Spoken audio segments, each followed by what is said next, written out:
All right, so I've created circle text, but right now it is just text. If I look, well, let's grab it actually. So I've got my text, and if I look at it from a side view, I can't really see it, right? It's just a curve. There's no depth or anything to it. So let's go ahead and deal with that. I've moved it up roughly where it needs to be. But now if I go up to object, let's move this over. If I go up to object, I should be able to go to convert.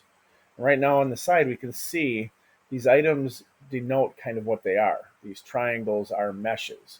The curve symbol is a curve. The text is a text.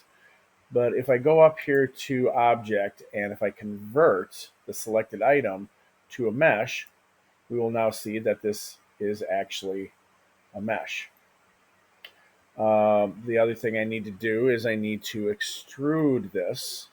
So if I go into, if I edit into this, basically I've got a series of faces, but there's no real depth.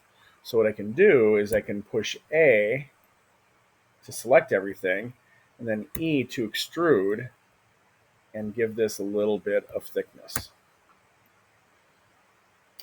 So now we've got some actual text that is actually a mesh, text that is actually a mesh. The next thing I'd like to do, though, is make sure that this is viable and there's no gotchas with it. So one of the things I'm going to do is use the 3D print toolbox. I've dealt with that in previous videos. That is an add-on that you can add under preferences, but you can use it to check to make sure that to look for problems in certain types of problems in a mesh.